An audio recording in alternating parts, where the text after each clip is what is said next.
I'd like to tell you about the strangest secret in the world. Not long ago, Albert Schweitzer, the great doctor and Nobel Prize winner, was being interviewed in London, and a reporter asked him, "Doctor, what's wrong with men today?"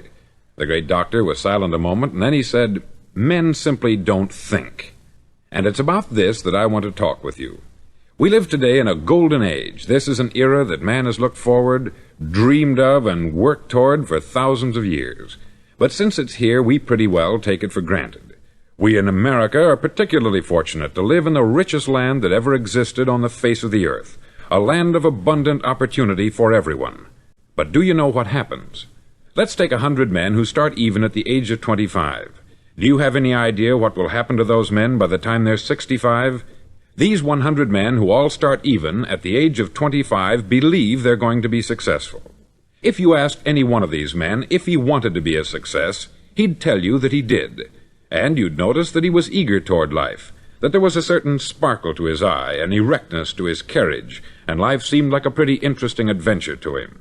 But by the time they're 65, 1 will be rich, 4 will be financially independent, 5 will still be working, 54 will be broke. Now think a moment. Out of the 100, only 5 make the grade. Why do so many fail? What has happened to the sparkle that was there when they were 25? What's become of the dreams, the hopes, the plans? And why is there such a large disparity between what these men intended to do and what they actually accomplished? When we say about 5% achieve success, we have to define success. And here's the definition. Success is the progressive realization of a worthy ideal. If a man is working toward a predetermined goal and knows where he's going, that man is a success. If he's not doing that, he's a failure. Success is the progressive realization of a worthy ideal. Rollo May, the distinguished psychiatrist, wrote a wonderful book called Man's Search for Himself. And in this book he says, the opposite of courage in our society is not cowardice, it is conformity. And there you have the trouble today. It's conformity. People acting like everyone else, without knowing why, without knowing where they're going. Now think of it. In America right now, there are over 14 million people 65 years of age and over, and about 13 million of these 14 million are broke. They're dependent on someone else for life's necessities. Now, we learn to read by the time we're 7. We learn to make a living by the time we're 25. Usually, by that time, we're not only making a living, we're supporting a family. And yet, by the time we're 65, we haven't learned how to become financially independent in the richest land that has ever been known. Why? We conform. And the trouble is that we're acting like the wrong percentage group, the 95% who don't succeed. Now, why do these people conform? Well, they don't know, really. These people believe that their lives are shaped by circumstances, by things that happen to them, by exterior forces. They're outer-directed people.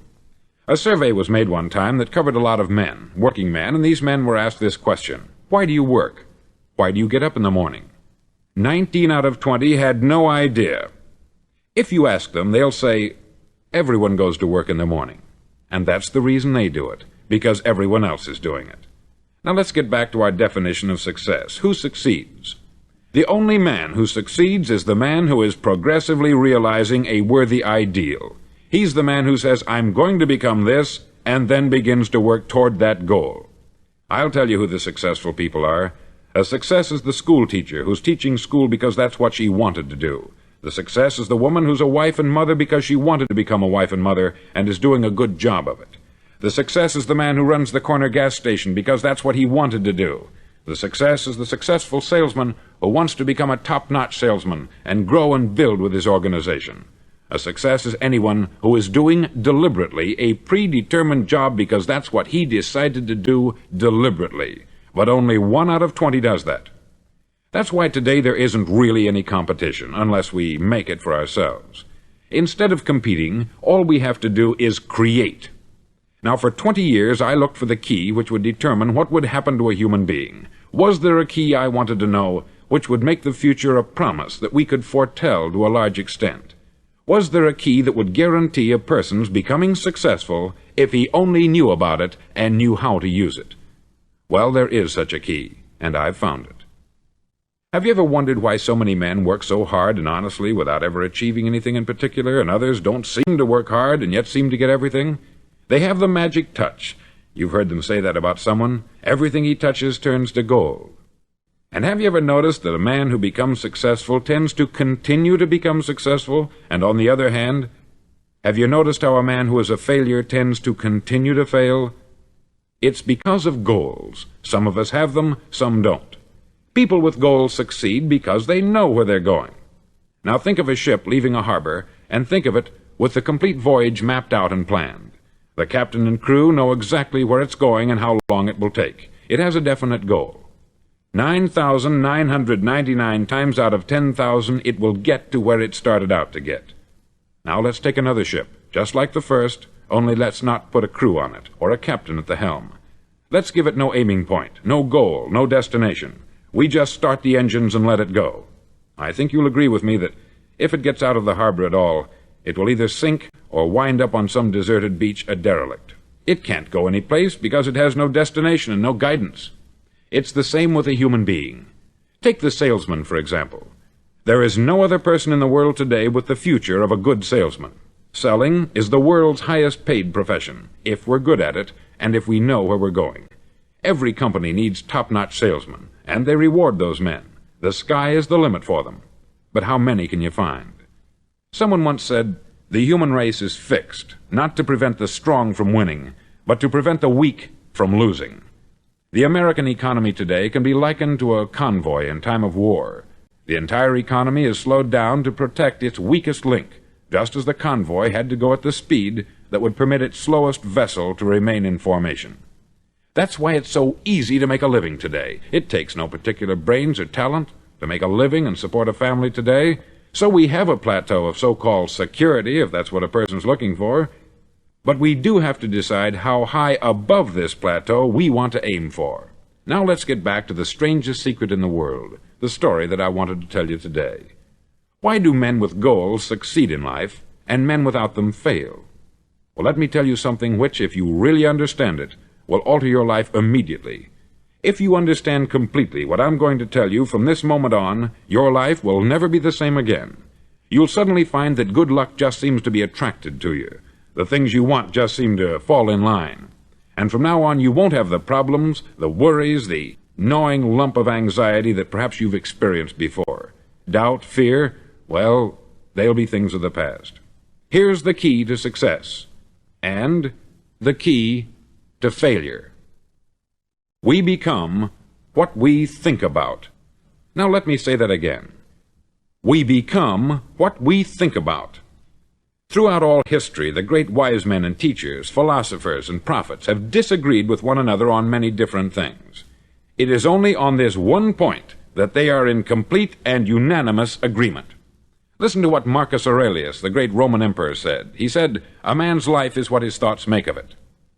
Disraeli said this, "Everything comes if a man will only wait. I have brought myself by long meditation to the conviction that a human being with a settled purpose must accomplish it, and that nothing can resist a will that will stake even existence for its fulfillment." Ralph Waldo Emerson said this, "A man is what he thinks about all day long." William James said, "The greatest discovery of my generation is that human beings can alter their lives by altering their attitudes of mind." And he also said, "We need only in cold blood act as if the thing in question were real, and it will become infallibly real by growing into such a connection with our life that it will become real. It will become so knit with habit and emotion that our interest in it will be those which characterize belief." He also said this, "If you only care enough for a result, you will almost certainly attain it.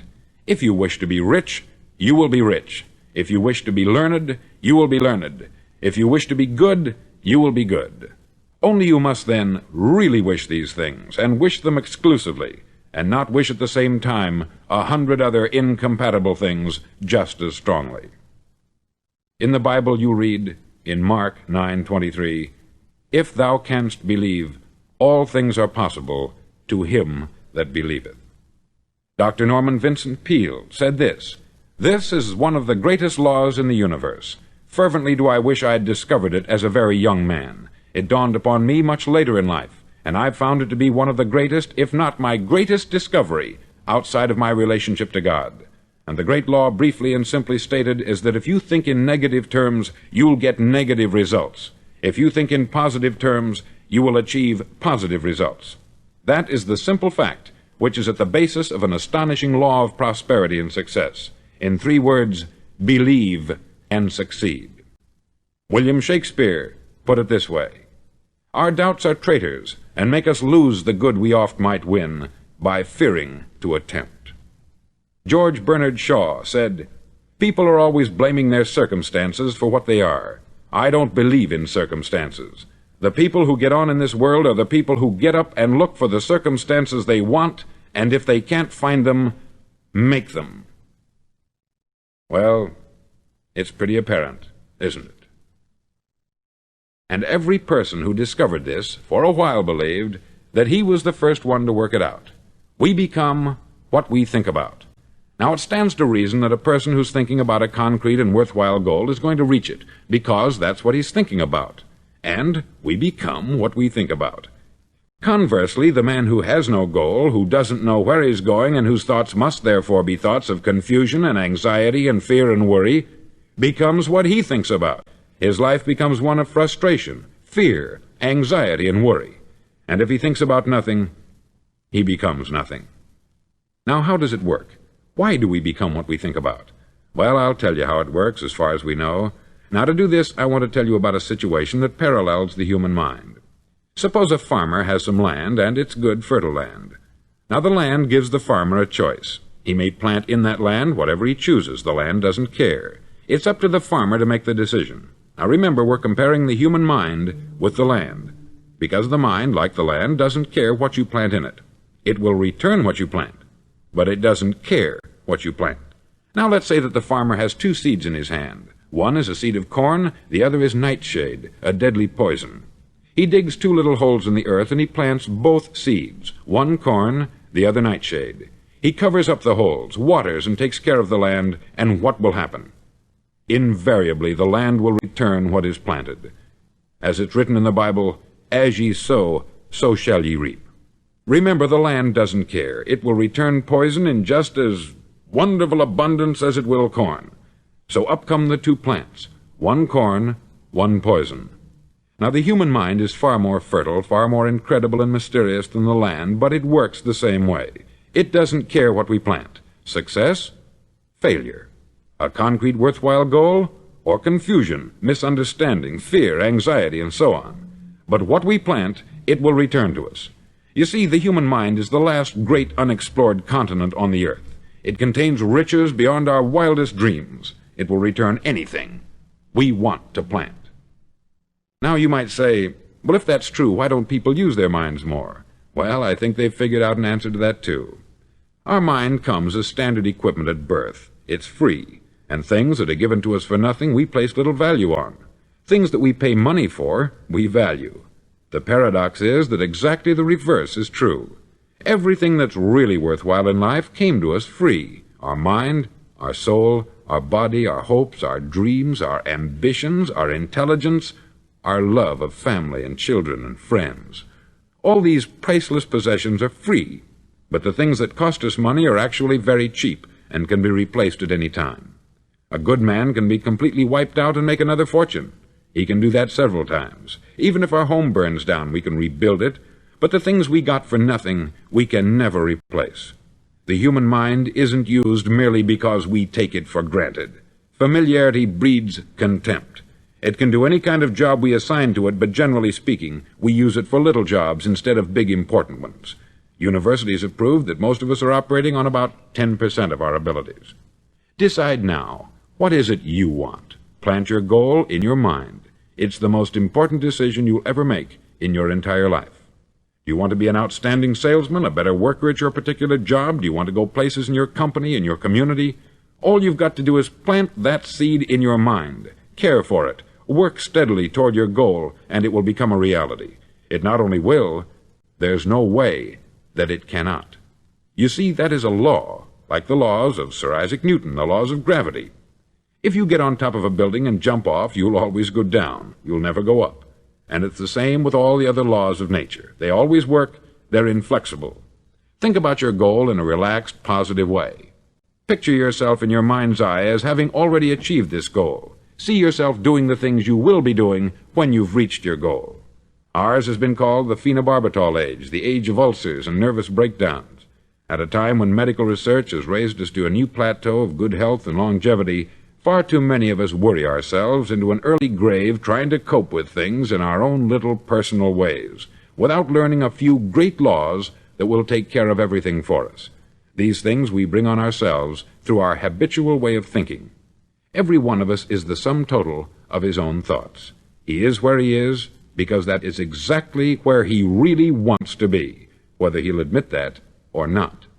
Each of us must live off the fruit of his thoughts in the future, because what you think today and tomorrow, next month and next year, will mold your life and determine your future. You're guided by your mind.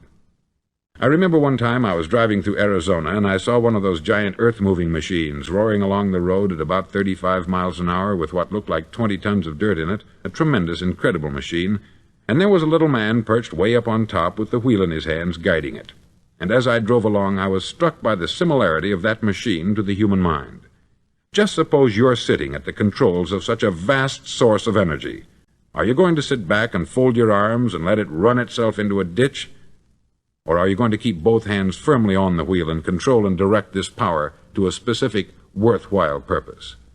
It's up to you. You're in the driver's seat. You see, the very law that gives us success is a two-edged sword. We must control our thinking. The same rule that can lead a man to a life of success, wealth, happiness, and all the things he's ever dreamed of for himself and his family, that very same law can lead him into the gutter. It's all in how he uses it, for good or for bad. This is the strangest secret in the world. Now, why do I say it's strange, and why do I call it a secret? Actually, it isn't a secret at all. It was first promulgated by some of the earliest wise men, and it appears again and again throughout the Bible. But very few people have learned it, understand it. That's why it's strange, and why, for some equally strange reason, it virtually remains a secret.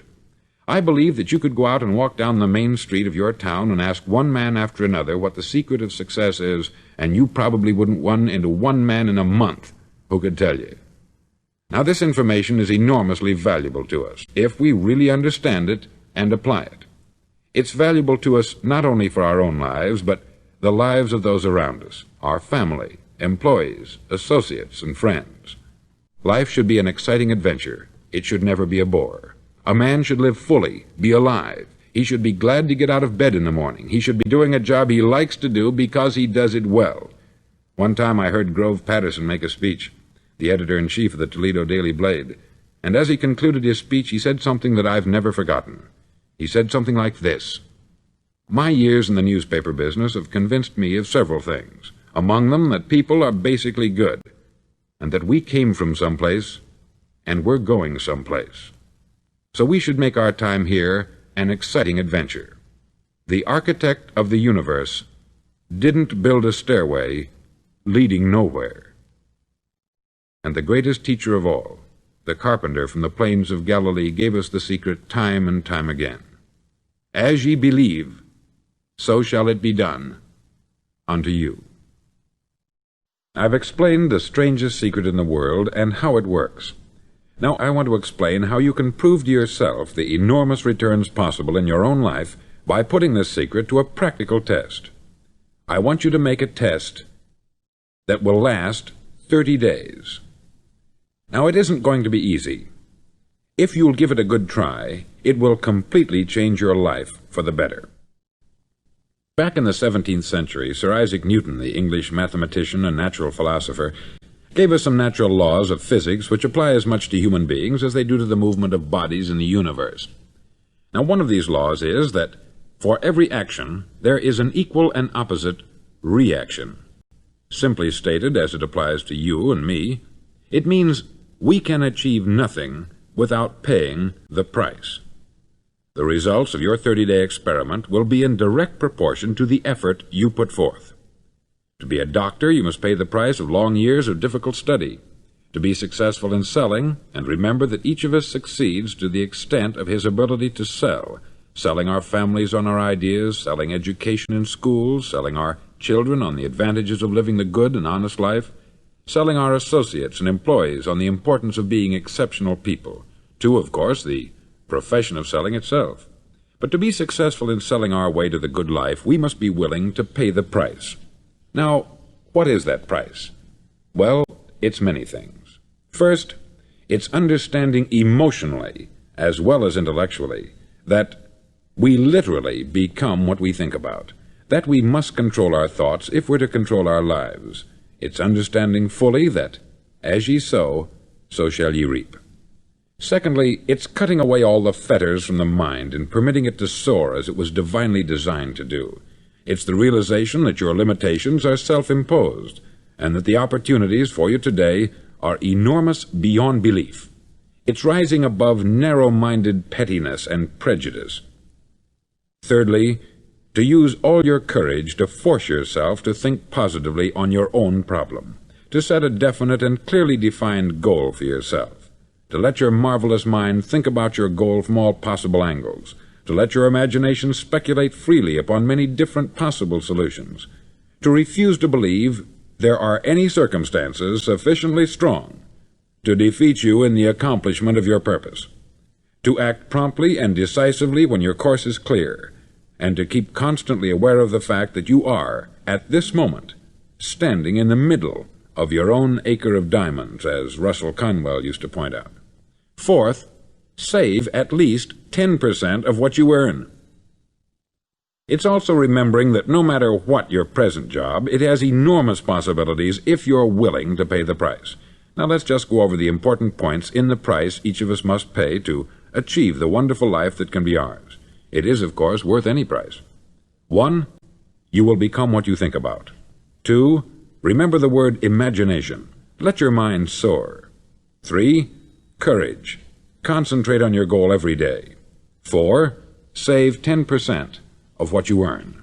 And action. Ideas are worthless unless we act on them. Now I'll try to outline the 30-day test I want you to make. Now keep in mind that you have nothing to lose by making this test, and everything you could possibly want to gain. There are two things that may be said of everyone. Each of us wants something, and each of us is afraid of something. I want you to write on a card what it is you want more than anything else. It may be more money. Perhaps you'd like to double your income or make a specific amount of money. It may be a beautiful home. It may be success at your job. It may be a particular position in life. It could be a more harmonious family. Each of us wants something. Write down on your card specifically what it is that you want. Make sure it's a single goal and clearly defined. You needn't show it to anyone, but carry it with you so that you can look at it several times a day. Think about it in a cheerful, relaxed, positive way each morning when you get up, and immediately you have something to work for, something to get out of bed for, something to live for. Look at it every chance you get during the day and just before going to bed at night. As you look at it, remember that you must become what you think about, and since you're thinking about your goal, you realize that soon it will be yours. In fact, it's yours really the moment you write it down and begin to think about it. Look at the abundance all around you as you go about your daily business. You have as much right to this abundance as any other living creature. It's yours for the asking. Now we come to the difficult part. Difficult because it means the formation of what is probably a brand new habit, and new habits are not easily formed. Once formed, however, it'll follow you for the rest of your life. Stop thinking about what it is you fear. Each time a fearful or negative thought comes into your consciousness, replace it with a mental picture of your positive and worthwhile goal. There will come times when you will feel like giving up.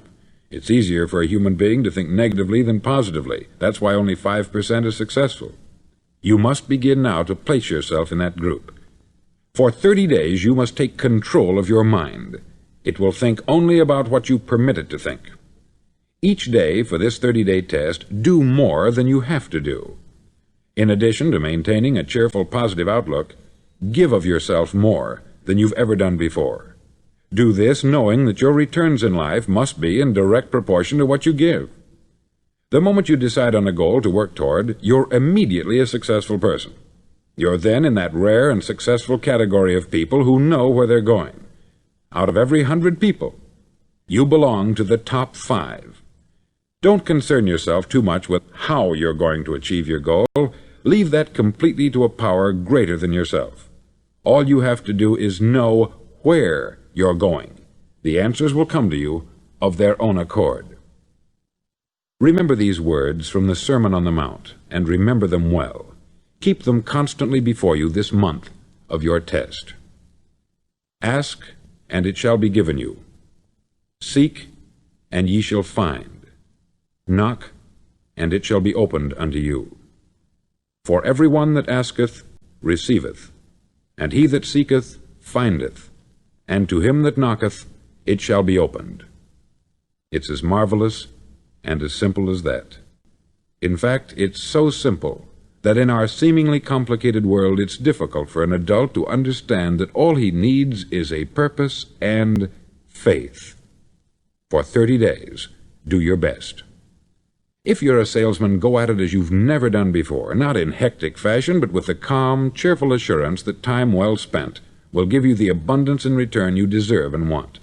No matter what your job, do it as you've never done it before for 30 days. And if you've kept your goal before you every day, you'll wonder and marvel at this new life you've found. Dorothea Brand, outstanding editor and writer, discovered it for herself and tells about it in her fine book, Wake Up and Live. Her entire philosophy is reduced to the words, act as though it were impossible to fail. She made her own test with sincerity and faith, and her entire life was changed to one of overwhelming success. Now you make your test for 30 full days. Don't start your test until you've made up your mind to stick with it. You see, by being persistent, you're demonstrating faith. Persistence is simply another word for faith. If you didn't have faith, you would never persist.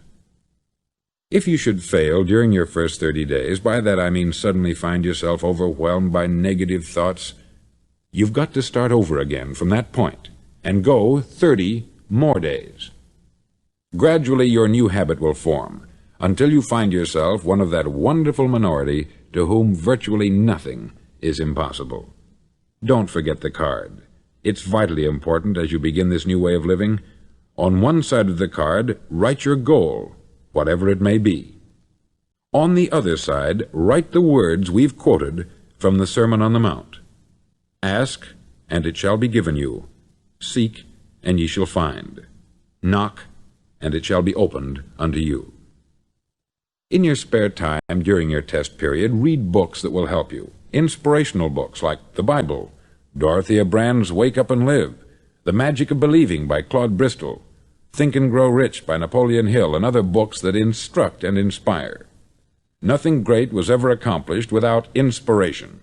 See that during these crucial first 30 days, your own inspiration is kept at a peak. Above all, don't worry. Worry brings fear, and fear is crippling. The only thing that can cause you to worry during your test is trying to do it all yourself. Know that all you have to do is hold your goal before you. Everything else will take care of itself. Remember also to keep calm and cheerful. Don't let petty things annoy you and get you off course. Now, since making this test is difficult, some may say, well, why should I bother? Well, look at the alternative. No one wants to be a failure. No one really wants to be a mediocre individual.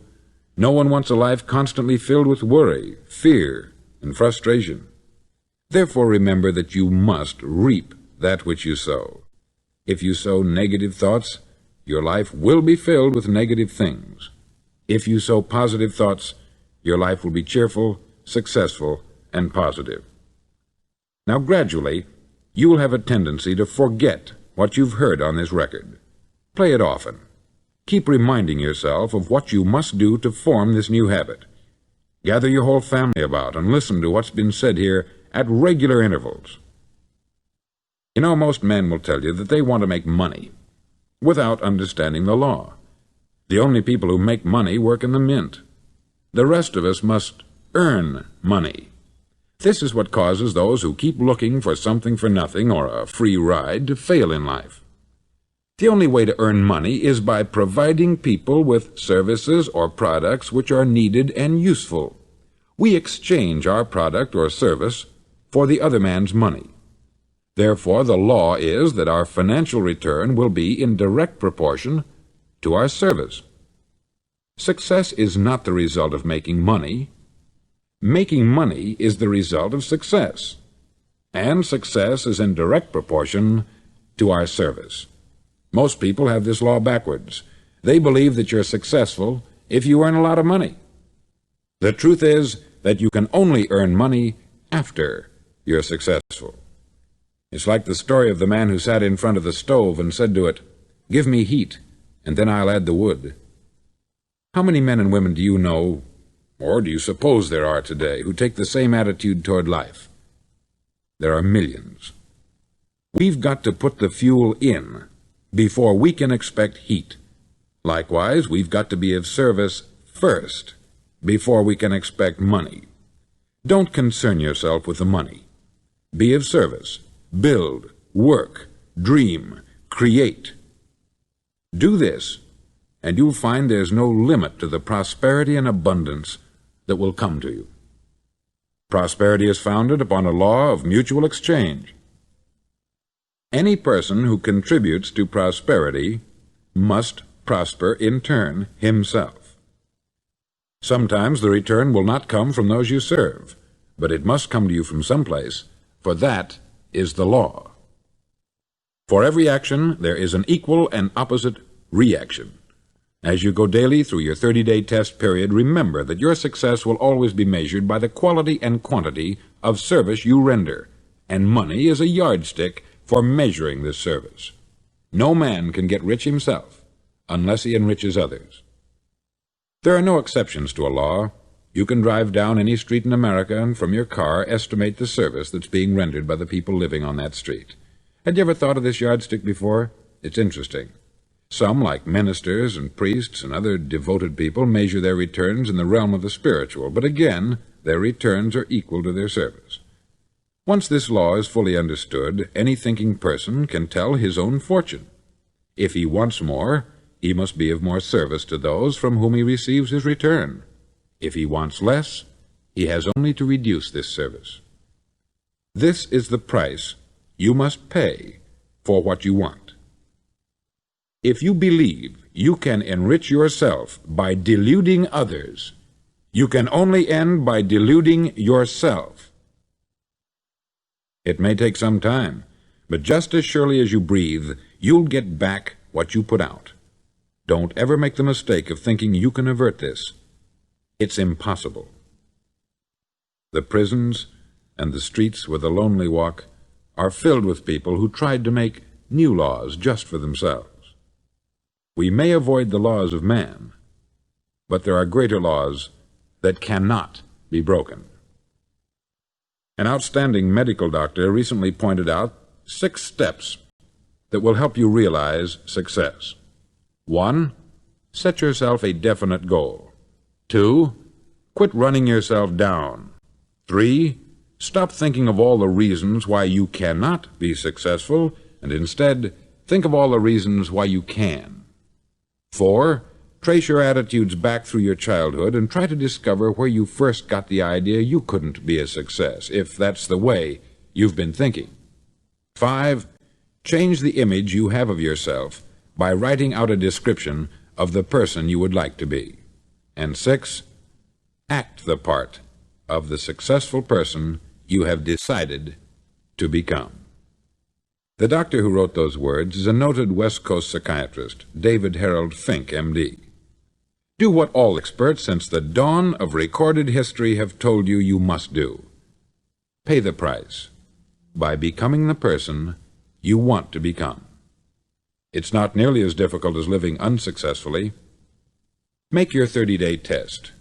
Then repeat it. Then repeat it again.